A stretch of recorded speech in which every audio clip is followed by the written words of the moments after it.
Hello you lovely lot, and welcome back to another video. My name's Katie and it is that time again for UpCrate. It seems like absolutely ages ago since the last one, so yeah, it's kind of nice to have it.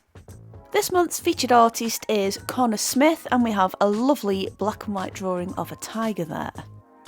Of course, we also have some stickers with that similar theme going on there, and as we dive into the box, it has become apparent as to how that was done, and that was through scratch art. So let's have a little run through what is in the box. We have two scratch boards. The first one is a ampersand clay board, and that is like quite an off-white colour board. It's quite thick and heavy as well, and yeah, we've also got one with a layer of black India ink over the top, which I imagine is for just going to town on. We have two scraper tools specifically, and one's got a diamond shaped nib and the other has a curved shaped nib, as well as a stencil knife, which is basically just a craft knife. We have a bottle of Talon's Indian ink, and that's a 11ml bottle. And we also have a sheet of tracing paper and graphite transfer paper. As this is a bit of a, well, limited box, let's say, I thought I would use the white panel to do the swatching on. So obviously I've just chucked some Indian ink on there, and I did notice actually it dried pretty quickly, and whether that's because the clay soaks it up or that's just an Indian ink thing, who knows. But I thought using the white surface would be a good start to just try a few marks out. And the wonderful thing is I can go over it again in the India ink and start again once it's dried, so like that's wonderful. But anyway, it's not as if we've got a few scrap pieces of this to try it out on, so waste not want not, I decided to turn this into my UpCrate battle piece. No doubt I will probably definitely do a beyond the box using the black surface there, but I think I kind of like the idea of using this white one because it just definitely means I get to use that ink. I thought the ideal vessel for this would be a raven. I haven't done one for a little while, so why not? I don't really know why I tried to sketch out any of the details because that ink went over the whole lot. I just used a regular paintbrush to get it all down, get the shape down. It did take a couple of coats to have a layer that I was happy with. I just wanted it to be as dark as possible. But I'll be honest with you, it was very satisfying to paint on, which massively surprised me.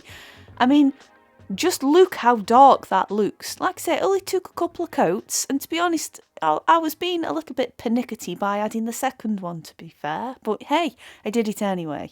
However, that did mean I had a thicker layer to scrape off, but to be honest, it wasn't that much of a big deal. So I began by just adding a few of the prominent areas. I did work off a reference picture for this, by the way, and again, I can't recommend enough the free reference photographs for artists group on Facebook. They are fabulous. But yes, as I had painted down all of my guidelines there, I kind of had to wing it a little bit. However, that black India ink kind of covers a multitude of sins there. If you make any mistakes, that's fine. Just go over it again. I mean, I can't imagine you've got an unlimited amount of tries before you ruin the board, but I reckon you've got a good few goes to get it right. I thought as well, by having a raven for my chosen topic here, it would give me a good chance to, I guess, get to know the different scraper tools a little bit and understand how each one creates different marks. And as well, I suppose with a lot of things like that, you do tend to settle on a favourite tool, and mine ended up being the little diamond shaped one. However, the little curved one also did have quite a lot of good uses. The one that surprised me the most, and maybe it's just because this is my first time in a very long time doing this, the actual craft knife I actually found to be a little bit more cumbersome to do this job with. I do get it out a few times, but to be honest, that little pointy diamond one worked a treat for me. It was perfect for just getting those extra fine lines in. To make them quite dark, I'd just add quite a bit of pressure there and hold it I guess, flat. And then if I wanted finer lines, I'd turn it on its side, so the side of the blade would be running across and not apply as much pressure for those more subtle lines. So it was pretty cool that I was able to do that.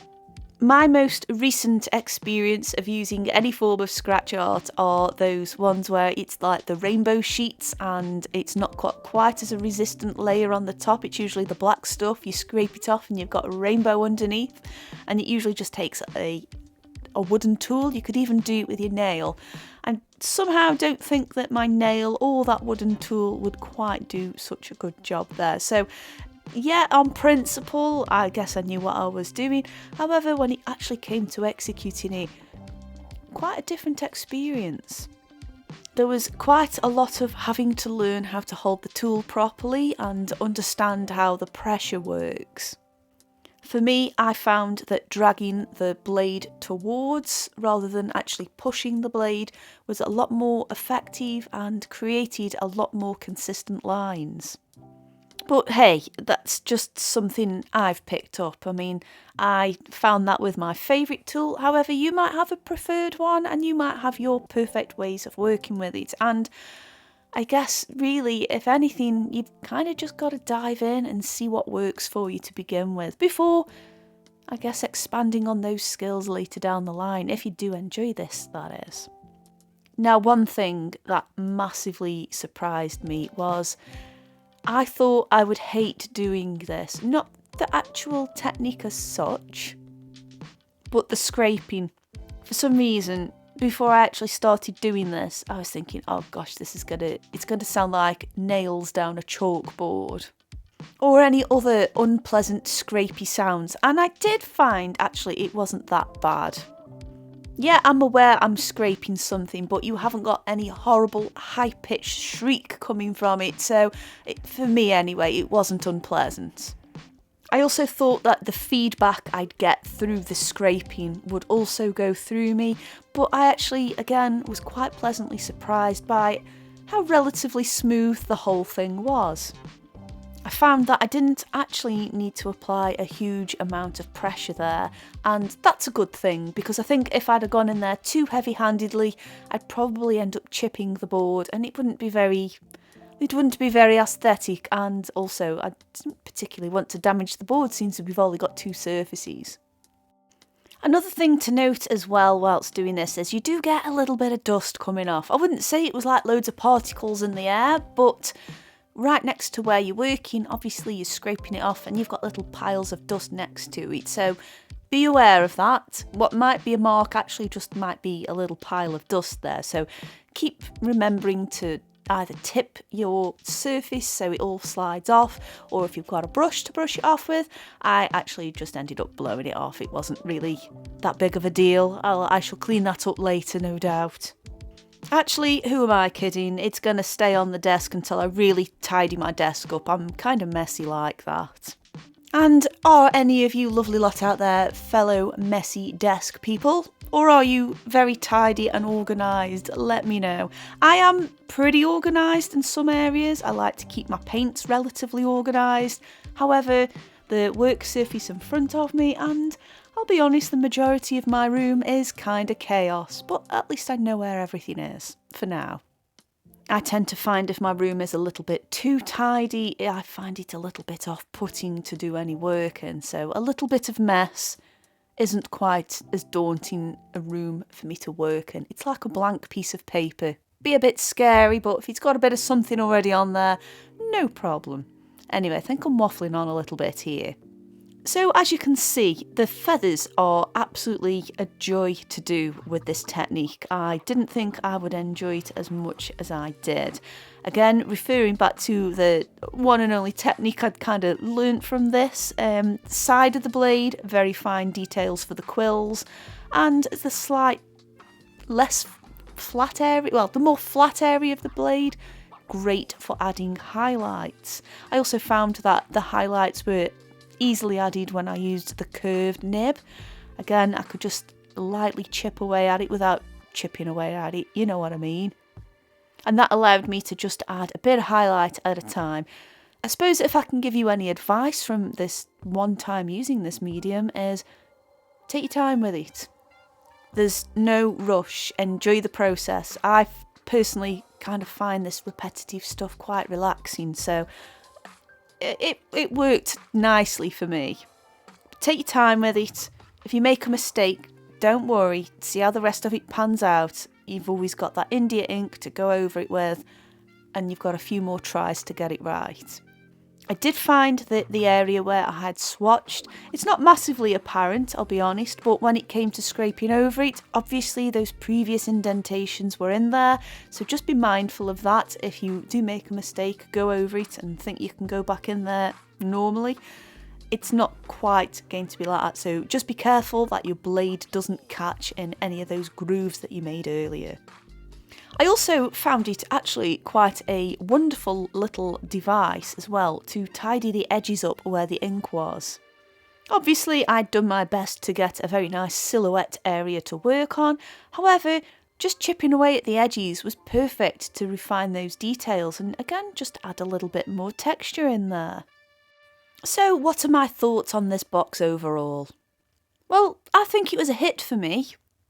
I think the price I paid for the box kind of covers the materials. I haven't fully worked it out yet, but I guess it does. And I kind of see this as a complete kit to get acquainted with this particular medium and technique. I like the fact that, okay, we've only had 2 surfaces, but I've seen how much it costs and I can understand that. But I like the fact we have at least a variety in that sense. And if you wanted both black panels, then you've obviously got the black India ink to go over it, and then you can scrape away to your heart's content. I think if there was one criticism I could have right now, it would have been really good to have had a brush in there, just a small round brush, because you kind of need that to put the ink on the page. I know the actual bottle of ink had sort of got a kind of tool in the cap, but I don't really know how to use that properly, and it doesn't look like it would have a nice consistent flow to it, in my opinion anyway. But a small round brush with decent bristles on it, I guess, would be great, because if you had some areas where you did just need to touch up, you've not really got anything apart from that thing that's in the cap. So that's my little bit of criticism there. Also, I mean, this isn't a criticism, but for me, the sheet of tracing paper and the graphite transfer paper, I mean, don't get me wrong, the graphite stuff's pretty useful to have, but my concern would have been, would it have showed up on the black surface anyway, and would it have still stayed there once I'd finished the piece, and would I have to go over it in a razor to try and remove it, and would it affect, and that there was just too many possibilities of what ifs. But yeah, that aside, I thought this was a great box. And it's kind of ironic really, because when I did the white ink video a few videos back, I kind of likened it to this technique, and it's kind of nice that I've actually got to do that particular technique, and I guess the skills I'd gathered from making that video translated quite well with this. So if you're looking for a bit of inspiration there, and once you've finished this video, make sure you check out the white ink video. I will actually leave it at the end of this one, so you can have a little look at the thought processes, because they're not too dissimilar. Anyway, this handsome chap is finished. I love how this came out, and I've really enjoyed doing it. It was very, very enjoyable and relaxing, is all I can say, and I liked the effect. Of course, as always, let me know what you guys think down below. Did you enjoy this box? Have you used the supplies yet? Is it your thing or not? I'd like to know. As always, there are more videos I think you're going to enjoy on screen right now. But most importantly, thank you so much for watching, and I'll see you lovely lot soon. Bye!